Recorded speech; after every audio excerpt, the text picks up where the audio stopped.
अस्सलाम वालेकुम स्टूडेंट्स जी। आज हम चैप्टर 6 का थर्ड पैराग्राफ स्टार्ट करेंगे। हमने फर्स्ट 2 पढ़ लिए थे गालिबन कल। अब देखते हैं इसे आज यहाँ से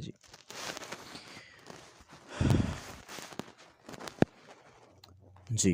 and then came this astonishing girl wife whom nobody had expected। तो जी फिर चिप्स की ज़िंदगी में एक नौजवान लड़की की शक्ल में बीवी आ गई जिसे किसी ने एक्सपेक्ट नहीं किया था कि ऐसा कभी होगा ज़िंदगी में। Least of all chips himself, हत्ता कि चिप्स को ख़ुद भी यकीन नहीं आ रहा था कि उसे जो है एक नौजवान लड़की मिल गई है बतौर बीवी। बहरहाल तो ये एक एस्टोनिशिंग, बहुत हैरान कुन एक नौजवान लड़की जो कि उसकी बीवी थी, जिसे किसी ने एक्सपेक्ट नहीं किया था, ना ही चिप्स ने खुद एक्सपेक्ट किया था कि उसे ऐसी बीवी मिलेगी। She made him to all appearances a new man. तो ज़ाहिर तौर पर उसने उसे एक नया आदमी बना दिया। Though most of the newness was really a warming to life of things that were old, imprisoned and unguessed। ये जो न्यूनेस है, ये जो नयापन था, ये उन तमाम चीज़ों के लिए एक वार्मिंग था, एक गर्मी, हीट, हिद्दत का बायस था, ज़िंदगी का बायस था। जो चीज़ें पुरानी थीं, इम्प्रिजन्ड, कैद थीं, एंड अनगेस्ड और गैर मुतवक्की थीं। यानी his eyes gain sparkle, Chips की आंखें जो हैं वो रोशन हो गईं। His mind which was adequately but not brilliantly equipped began to move more adventurously. Chips की आंखें रोशन हो गईं, उसकी आंखों में रोशनी आ गई। बजाय बेशक वो he was 48 years old, but he became quite young.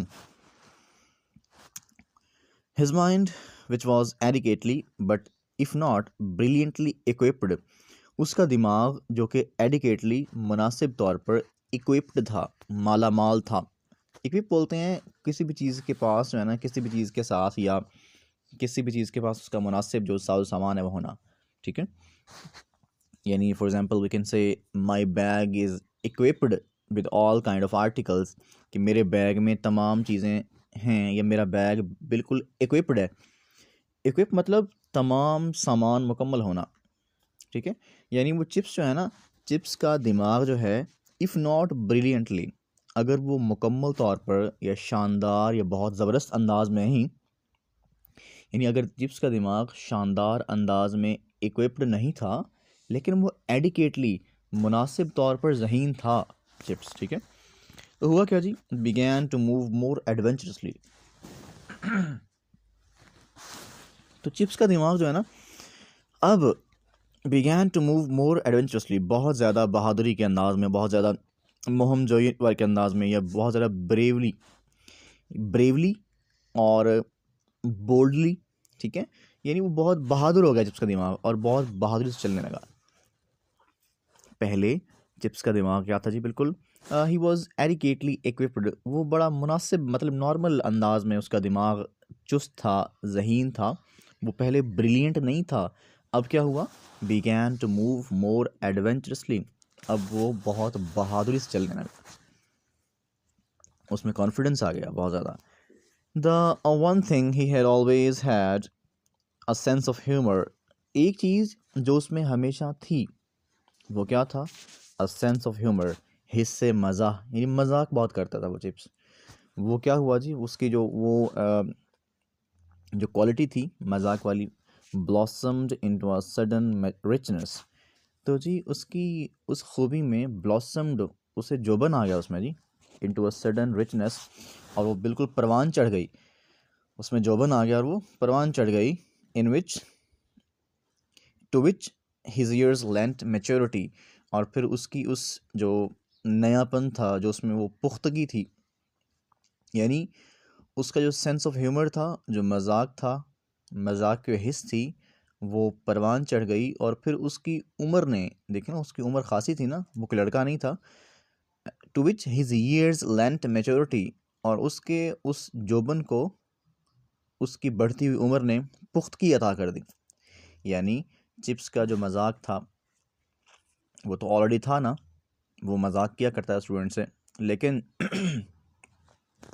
उसका जो मजाक था, उसका मजाक का स्टाइल वो बदल गया, ब्लॉसम्ड, वो बड़ा नया हो गया, वो ब्लूम करने लगा, वो खिलने लगा उसका मजाक, ठीक है। और फिर वो, इसके अलावा उसकी बढ़ती उम्र ने उसके उस मजाक के हिस्स को क्या कर दिया, मोर मैच्योर, उसे और पुख्ता कर दिया। He began to feel a greater strength, वो उसे लगता था कि अब वो और मजबूत हो गया है। हिज डिसिप्लिन इम्प्रूव्ड, उसका नज़्म ज़ब्त इम्प्रूव हो गया, टू अ पॉइंट, इस हद तक, eight which it could become in a sense less rigid.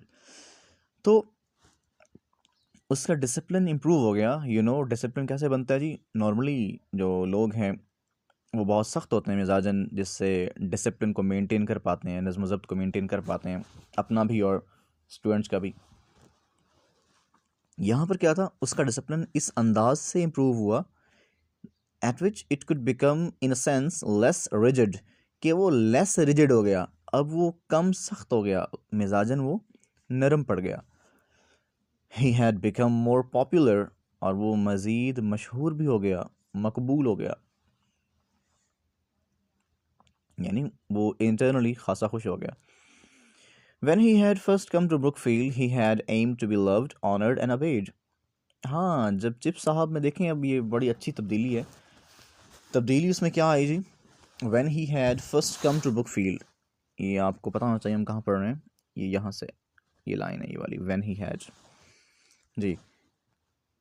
When he had first come to Brookfield, he had aimed to be loved, honored and obeyed. जब chip साहब पहली बार Brookfield आए थे ना, तो वो चाहते थे कि उनसे मोहब्बत की जाए, यानी बच्चे उनसे मोहब्बत करें, ऑनर्ड, उनकी इज़्ज़त करें, एंड ओबेड, उनका हुक्म मानें, but obeyed at any rate, लेकिन वो कहते कम से कम भाई मेरा हुक्म तो माने ना बच्चे। Obedience he had secured and honour had been granted him, तो उसका हुक्म माना गया, honour he had been granted him, और फिर उसे इज़्ज़त भी दी गई। But only now came love, the sudden love of boys for a man who was kind without being soft. लेकिन भाई लड़कों की मोहब्बत तो अब आई ना, कब आई भला? अब इस साल क्यों आ गई? Because Katherine was in now, अब कैथरीन उसकी ज़िंदगी में आ गई थी ना, सो वो नेचुरली उसकी शख्सियत में इम्प्रूवमेंट आ गई, और वो एक ऐसा इंसान बन गया जिसकी लोग इज़्ज़त तो पहले ही करते थे, उसकी बात तो पहले ही मानते थे, but boys now began to love him, लड़के उससे अब मोहब्बत करने लगे। The sudden love of boys for a man who was kind without being soft, तो ये अचानक जो लड़कों की मोहब्बत थी एक ऐसे बंदे के लिए जो कि मेहरबान तो था लेकिन मिजाजन नर्म नहीं था, बहुत डिसिप्लिन आदमी था। Who understood them well enough,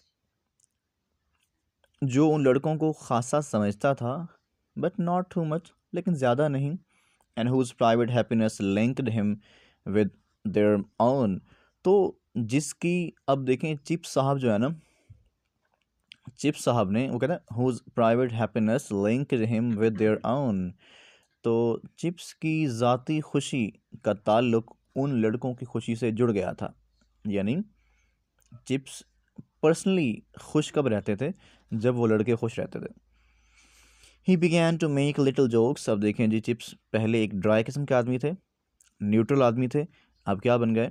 he began to make little jokes, अब वो छोटे छोटे मजाक भी करने लगे, यानी वो मजाक पहले भी करते थे, ठीक है, वो मजाक पहले भी करते थे, लेकिन अब जो कैथरीन के आने के बाद उनका जो सेंस ऑफ ह्यूमर था वो ब्लॉसम्ड इनटू रिचनेस, हमने पढ़ा कि उनका जो मजाक था वो खिल गया अब, ठीक है, और उनकी बढ़ती उम्र ने उनके मजाक की जो एक खूबी थी उसको मैच्योरिटी दी, उसको पुख्तगी दी, ठीक है।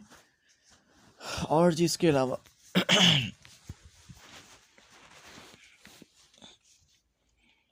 अच्छा जी, he began to make little jokes, वो छोटे छोटे मजाक भी करने लगे, the sort that school boys like, वो मजाक, यानी उस किस्म के मजाक जिन्हें स्कूल के बच्चे लड़के पसंद भी करते थे। Mnemonics and puns that raised laughter, mnemonics बोलते हैं जी, ऐसे ये एक फ़न है यादाश्त को बढ़ाने का, जिससे चीज़ें आपके दिमाग में बैठ जाती हैं, इन यादाश्त को बढ़ाने का, यादाश्त को जो है इंक्रीज़ करने का फ़न। एंड पन्स, पन्स बोलते हैं जूम यानी बातें, यानी आप बात एक कर रहे हैं उसका मतलब और है। तो यानी ऐसे ऐसे मजाक करता है जिससे बच्चे खासे हंसते थे। अच्छा जी। और दैट रेज लाफ, तो वो तमाम उसके जो मजाक थे, निमोनिक्स और पन्स, वो तमाम मजाक उसके बच्चों को हंसाते थे। And all the time imprinted something in their mind, और उनके दिमाग में कोई ना कोई बात जो है ना नक्श हो जाती। There was one that never failed to please, though it was only a sample of many others. एक ऐसा मजाक भी था, there was one that never failed to please, जो उन बच्चों को खुश करने में कभी नाकाम ना हुआ, यानी ऐसा मजाक था जो हमेशा उन बच्चों को हंसाता था। ठीक है, हालांकि ये कई और मजाकों में से एक महज नमूना था उनका। Whenever his Roman history forms came to deal with Lennox Canolia, तो भाई वो जब रोमन तारीख पढ़ाते हैं ना, रोमियो की तारीख पढ़ाते और जब उसका वास्ता पड़ता लेक्स कैनोलिया से, ये कानून था उनका। तो चिप्स साहब जब रोमन हिस्ट्री पढ़ाते हुए जब came to deal with the Lex Canuleia, जब वो लेक्स कैनोलिया यानी ये एक नाम है, लेक्स कैनोलिया यानी कानून का नाम है, जब ये कानून पढ़ाते हैं ना चिप्स साहब, द लॉ, ये कानून क्या था जी, दैट परमिटेड पैट्रिशियंस टू मैरी प्लेबियंस, ये वो कानून था जिसने परमिटेड पैट्रिशियन, जिसने अमीर लोगों को, पैट्रिशियन रईसों को इजाज़त दी टू मैरी प्लेबियंस, आम ख़वातीन से शादी करने की। ये वो कानून था जिसने ये इस बात पर जोर दिया कि उमरा जो हैं, जो अमीर लोग हैं, वो गरीब औरतों से शादी करें। पैट्रिशियन अमीर मर्द, ठीक है, लोग, और प्लेबियंस यानी गरीब औरतें, मिडिल क्लास ख़वातीन। तो चिप्स जो है ना यूज टू ऐड, चिप्स ये बात कहा करता था, सो दैट यू सी, तो देखो, if Miss Plebs wanted Mr Patrician to marry her, अगर अगर मिस प्लेब्स यानी कोई गरीब खातून, कोई आम दर्जे की खातून वांटेड चाहती Mr Patrician to marry her, यानी अगर कोई, देखे ना तब कानून था ना कि गवर्नमेंट ने कहा हुआ था कि रोसा जो अमीर हैं, जो रईस लोग हैं, वो गरीब ख़वातीन से शादी करेंगे। ठीक है, तो अब अगर कोई गरीब खातून किसी अमीर मर्द से ये कहती कि वो उससे शादी करे, यानी अगर कोई गरीब खातून चाहती कि अमीर मर्द उससे शादी करे, और अगर वो जवाब में अमीर मर्द ये कहता, and he said he couldn't, और वो कहता कि भाई वो नहीं कर सकता शादी उससे, यानी वो अमीर मर्द कहता कि भाई मैं तुमसे शादी नहीं करना चाहता, शी प्रोबेबली सेड रिप्लाइड, तो वो कहा करती, oh yes you can you liar, वो कहती, ओ हाँ तुम कर सकते हो, तुम झूठ बोलते हो, बिकॉज सरकार ने, गवर्नमेंट ने इस बात पर जोर दिया था ना कि अमीर मर्द गरीब खातून से शादी करेगा। तो जब अमीर आदमी इनकार करता, वो कहता ही सेड ही कुडंट, कि वो नहीं कर सकता शादी, तो क्या कहती, ओ येस यू कैन, ओहो तुम कर सकते हो, यू लायर तुम झूठे, रोड्स ऑफ लाफ्टर। खैर बात नहीं इतनी हंसने की नहीं है, लेकिन वो बच्चे खासे हंसते थे। बहरहाल जी, तो रोड्स ऑफ लाफ्टर, बहुत हंसते लोग, कह के निकलते। And Katherine broadened his views and discipline and opinions, अब कैथरीन का जिक्र फिर आ गया जी। कैथरीन ने जो है ना उनके व्यूज़, उसके ख़यालात, उसकी राय को बहुत वसी कर दिया। Also giving him an outlook for beyond the roofs and turrets of Brookfield, तो चिप्स को उसने एक ऐसी आउटलुक दी, एक ऐसा नज़रिया दिया, एक ऐसा व्यू पॉइंट दिया, यानी कैथरीन के आने से चिप्स के रवैये बदल गए, उसके मजाक करने का स्टाइल बदल गया, उसका डिसिप्लिन बदल गया, उसकी आंखें चमक उठीं। ठीक है, वो ज़्यादा मैच्योर हो गया, और कपल विद दैट, ये थी उसकी पर्सनल ज़ाती एक मतलब अपीयरेंस के बाद, वो इंटरनली उसके ख़यालात भी बदल गए। And Kathy broadened his views and opinions also giving him an outlook, तो कैथरीन ने क्या किया, कैथरीन का नाम है जी कैथी, जैसे मैंने बताया था जब मिस्टर चिप्स थे उनका नाम, उनका रियल नाम आपको याद होगा ना, उनका रियल नाम था आर्थर चिपिंग। ठीक है, आर्थर चिपिंग, तो पूरे ही नावल में उनका नाम शायद एक बार कहा गया है चिपिंग, मिस्टर चिपिंग, किसी ने आर्थर चिपिंग नहीं कहा उनको।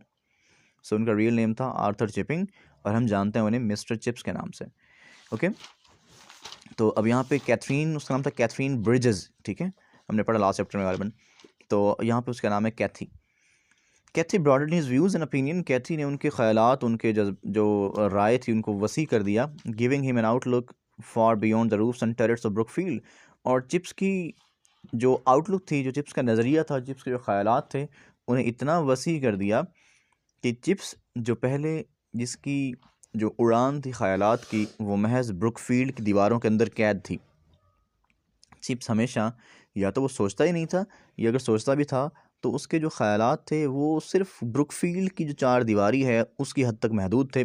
लेकिन अब कैथरीन के आने से वो ख्यालात इतने वसी हो गए कि भाई वो कहते हैं for beyond the roofs and turrets of Brookfield, कि वो ब्रुकफील्ड की छतों और टेरेट्स और जो मीनार होते हैं मिनारेट्स या बुर्ज जो होते हैं, लॉन्ग स्ट्रक्चर जो होती है ना बड़ी बिल्डिंग्स पे, तो वो कहते हैं Cathy broadened his views and opinions, also giving him an outlook far beyond the roofs and terraces of Brookfield.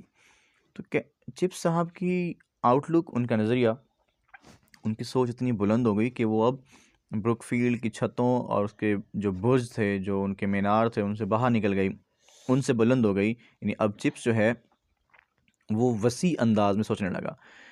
So that he saw his country was something deep and gracious, यहाँ तक कि वो अपने मुल्क को देखने लगा, उसे अपना मुल्क ऐसा लगा, कैसा लगा जी, समथिंग डीप एंड ग्रेशियस, जो कि बड़ी गहरी, बड़ी एक पुरस्कार एंड ग्रेशियस, और बड़ी शानदार सी चीज़ है कि उसका मुल्क जो है ना, मुल्क कौन सा उसका बोला, ही वॉज इंग्लिश, वो इंग्लैंड का था, ठीक है। And to which Brookfield was but one of the many feeding streams, वो कहते हैं जी अब उसकी जो ज़ात थी, उसकी जो सोच थी, वो ब्रुकफील्ड से बाहर निकली और वो अपने आप को लंदन का एक मेंबर समझने लगा, और उसे लगा कि उसका मुल्क जो है ना एक बड़ी पुरस्कार सी और बड़ी एक शानदार चीज़ है। और ब्रुकफील्ड जो है, यानी पहले तो शायद उसे अपनी ही अहमियत का इल्म नहीं था ना चिप्स को, वो तो अपने आप को भी एक गैर अहम समझता था। तो अब उसकी नज़र में अब उसकी चिप्स की अपनी अहमियत भी बढ़ गई, और साथ में उसके, हमने पढ़ा था ना कि उसका ख्याल था अर्ली स्कूल डेज़ में कि मैं जो है या तो मैं किसी स्कूल का हेडमास्टर बन जाऊं, या फिर मैं सीनियर जो है उस्ताद बन जाऊं किसी अच्छे स्कूल में, फर्स्ट रैंक के स्कूल में। तो उसकी नज़र में ब्रुकफील्ड की अहमियत भी बहुत कम थी। अब क्या हुआ, अब उसे लगा भाई कि मेरा मुल्क बड़ी शानदार चीज़ है, और जो ब्रुकफील्ड है वो ब्रुकफील्ड उस स्कूल को फीड करने वाले धारों में से एक धारा भी है, यानी ब्रुकफील्ड खिदमत कर रहा है इंग्लैंड की। She had a clever brain than his, Katherine के यारा जी कि कैथरीन का दिमाग चिप्स से बहुत ज़्यादा क्लेवर था। And he couldn't confute her ideas even if and when he disagreed with them, वो कहते भी वो चिप्स जो है ना, वो he could not confute her ideas, Chips साहब उसके आइडियाज़ को कभी रद्द नहीं कर सकते थे। कन्फ्यूट मतलब रिजेक्ट, रिफ्यूट, डिनाई। तो चिप्स साहब जो है कैथरीन के आइडियाज़ को रिजेक्ट नहीं कर सकते थे, चाहे वो उनसे मुत्तफिक ना भी होते तो कभी भी वो कैथरीन की बात को रद्द ना करते। ही remained for instance a conservative in politics, तो मिस्टर चिप्स जो है ही remained for instance a conservative in politics, politics में, सियासत में उनके आइडियाज़ हमेशा क्या रहे, कंजर्वेटिव, बहुत पुराने रहे। कंजर्वेटिव बोलते हैं पुराने ख्यालात का, ट्रेडिशनल या कन्वेंशनल या ऑर्थोडॉक्स, यानी ओल्ड फैशन्ड, ठीक है। तो जी डिस्पाइट ऑल हर रेडिकल सोशलिस्ट टॉक, बेशक जो कैथरीन थी वो रेडिकली, वो बड़ी इनकलाबी सोशलिस्ट, इश्तराकियत, ये सोशलिस्ट सोशलिस्ट है, कम्युनिस्ट है, और एक और भी है। तो ये जो है ना, ये सारे इकोनॉमिक सिस्टम्स हैं, मौशी निज़ाम है दुनिया के, ठीक है। तो वो चिप्स कैथरीन जो है वो बड़ी रेडिकल, बड़ी इनकलाबी, रेडिकल किसे बोलते हैं, तब्दीली लाने वाला, ठीक है, जो जिसके जहन में नए नए ख्यालात आते रहें। तो जी वो रेडिकल थी, सोशलिस्ट थी, उसकी तमाम रेडिकल और इश्तराकियत वाली यानी सोशलिस्ट बातों के बावजूद भी चिप्स क्या रहा, एक कंजर्वेटिव रहा। But even where he did not accept, लेकिन जब जब वो कैथरीन की बात को एक्सेप्ट ना भी करता, ही एब्जॉर्ब्ड, वो उसको समझ ज़रूर लेता, समझता ज़रूर था उसे वो, हर यंग आइडियलिज्म, उसके जो नौजवान ख़यालात, यानी उसके जो वलवला अंगेज़, जो उसके पैशनेट जो उसके ख़यालात थे, वर्कड अपॉन हिज मेच्योरिटी, वो उसकी मेच्योरिटी, उसकी पुख्तगी पर उन्होंने खूब काम किया टू प्रोड्यूस एन एमलगम, जिससे फिर चिप्स की शख्सियत में एक एमलगम, एक ऐसा मिक्सर बन गया शख्सियत का, वेरी जेंटल, जो बहुत शफीक भी था, एंड वाइज, और बहुत जहीन भी था। ओके, एमलगम बोलते हैं मिक्सचर को, ब्लेंड मिक्सचर, ठीक है। तो यानी वो चिप्स कैथरीन की कंपनी में रह के, वो चिप्स चूँकि बहुत मेच्योर तो ऑलरेडी था ही वो, और लेकिन वो बहुत कन्वेंशनल था, ठीक है, रेडिकल नहीं था वो, उसकी अपनी एक दुनिया थी, उसमें रहने वाला था वो, ठीक है। हमने पढ़ा कि उसने बहुत सारी सर्विसेज दी ब्रुकफील्ड के लिए, बहुत खिदमत की, लेकिन उस सारी खिदमत के बावजूद भी वो कभी किसी को इंस्पायर ना कर सका, बिकॉज ही लैक्ड इंस्पिरेशन, वो खुद ही इंस्पायर्ड नहीं था ना। So that's all for today. इसके क्वेश्चंस हम कुछ देख लेते हैं बेटा, लाजमी किया करेंगे क्वेश्चन, बहुत ज़रूरी है। सॉरी,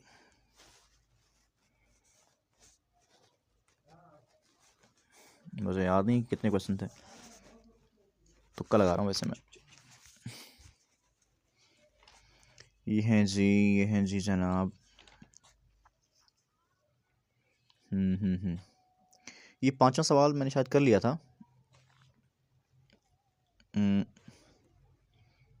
10वां कर लीजिएगा इसका 10वां सवाल, मैं इसे रीड भी कर रहा हूँ आपके लिए, मार्क भी कर रहा हूँ। क्वेश्चन नंबर 10, ये है, why did chips get bored with teaching before marriage? Why did chips get bored with teaching before marriage? और हाँ जी, क्वेश्चन 11 है, what changes did marriage bring in chips? तो मैरिज ने चिप्स की ज़िंदगी में क्या तब्दीलियाँ लाई? भाई तब्दीली कर दिया उसने बिल्कुल मुकम्मल तौर पर, चिप्स खुशहाल हो गया ज़हनी तौर पर। हाँ जी, क्वेश्चन नंबर 13 भी है हमारे पास, इम्पॉर्टेंट है, इसका स्टेटमेंट है इसकी जी, कि why did boys at school begin to love Chips after marriage? और क्वेश्चन नंबर 15 है, 15 में, बल्कि 15 नहीं 14 देखें ज़रा, 14 में इंपॉर्टेंट है खासा, कि what sort of humour did chips make? Chips कैसा मजाक करता था, किस किस में मजाक करता था चिप्स, उसके मजाक का अंदाज़ क्या था? और क्वेश्चन नंबर 15 भी कर लेंगे आप, 15, व्हाट वाज लेक्स कैनोलिया? और 17 भी कर लेंगे। आज क्वेश्चन ज़रा ज़्यादा हो गए हैं क्योंकि चैप्टर लेंथ ही हमारा। ओके जी, wish you good luck, thank you, अल्लाह हाफ़िज़।